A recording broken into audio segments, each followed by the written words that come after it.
the UK government has announced it is to return the Chagos Islands to Mauritius. Mauritius has claimed sovereignty over the islands in the Indian Ocean, which are around 500 kilometres south of the Maldives, since independence in 1968.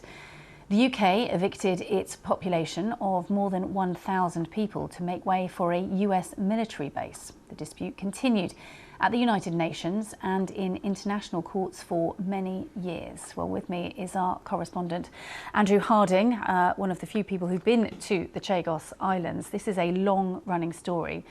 Take us through this momentous decision today. It's an extraordinary story. As you say, it's been in the courts for a long time. It's one of those disputes that has sort of rumbled on in the background. Most people listening to this, watching this, will never have heard of the Chagos Islands, but they might have heard of Diego Garcia. And that's the island, the American military base that is really at the heart of the dispute and at the heart of this breakthrough today. And that's how both the Mauritian government and the British government are framing this. It's about security long-term in the Indian Ocean. So basically, in 1968, back when Mauritius won its independence, it didn't get full independence because Britain kept back the Chagos archipelago from Mauritius. It had already promised in a secret deal to give the Diego Garcia atoll to the Americans for a military base. And since then, in the background, the Mauritians have been campaigning to get those islands back, to have full sovereignty, full independence, if you like. And the UN has already taken that very seriously. In recent years, though, as Britain has, for instance, embarked on Brexit, it's begun to lose international support. The African continent as a whole has really come together as well to campaign on this issue of anti-colonialism, to say Britain must end its last occupation of this last piece of its old empire in Africa. And that has, I think, galvanized a lot of international support. And finally today we have what both sides agree really is a historic moment. They've signed a deal. They still need to sign a treaty, but they basically done a deal on all the details, and if they've put it in this very short announcement today, key is the fate of Diego Garcia, which the Americans will continue to operate from now for the next 99 years, whereas the British lease that they'd granted the Americans was running out in the next decade. Key also is the fate of the Chagosians, those 1,000 people you mentioned who'd been forcibly deported from the islands back in the 60s and 70s.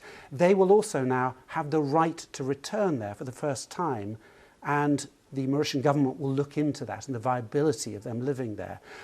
And thirdly and finally, I think this is fundamentally about this issue of international law. And Britain could sense that it was losing the room, it was losing support at the UN, at these international bodies. And so, under some pressure, it has come to this extraordinary moment.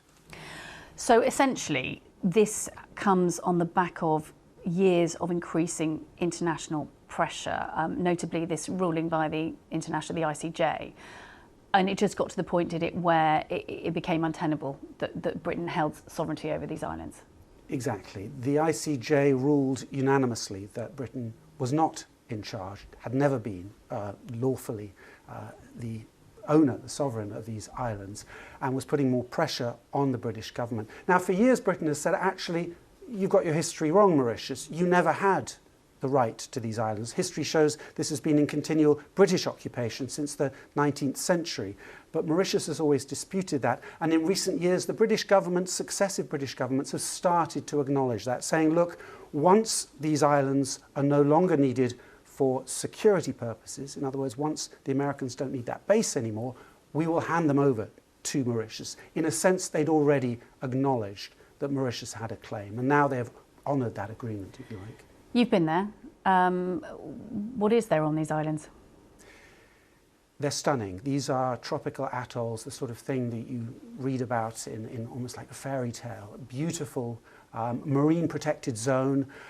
They are almost exclusively now uninhabited. A few yachtsmen occasionally pitch up on one of them. They're scattered. You can't sail quickly between them. They are far from anywhere else, except for Diego Garcia, which is the one island that has all sorts of very secretive American military installations, a very small British presence there as well, but fundamentally a big American base for its bombers, its submarines, its navy, refueling, rearming, very, very important part of the American military projection in the Indian Ocean. And to be clear, that will stay. That will even stay. though the sovereignty has now changed, gone back to Mauritius. Exactly. And had the Americans said, you know what, we prefer to stick with the British, this deal would not have been done. They have agreed, with a lot of help from negotiators over some time, that they can get a deal with the Mauritian government that satisfies America's long-term strategic interests in a part of the world where, of course,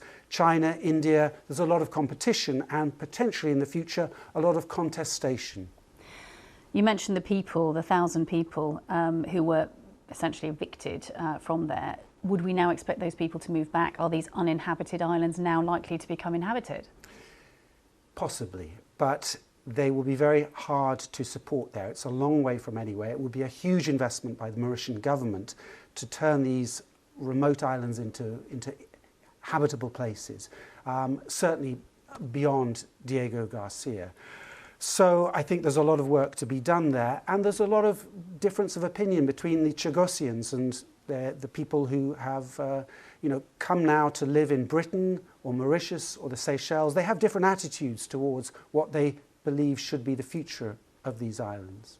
Just looking at some of the reaction and statements, the Foreign Secretary David Lammy, just to read you what he said, this government inherited a situation where the long-term secure operation of the Diego Garcia military base was under threat, with contested sovereignty and ongoing legal challenges. Today's agreement secures this vital military base for the future.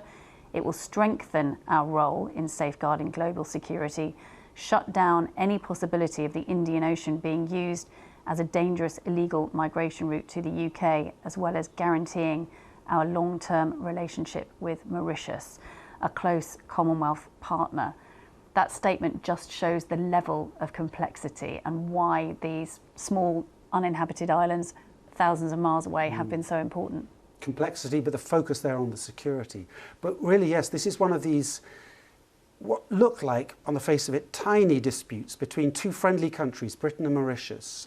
Very close cooperation, very good relations, and yet it shows how the international system at large works and is evolving. Britain, more isolated than it was when it was in the EU, increasingly aware that it needs support.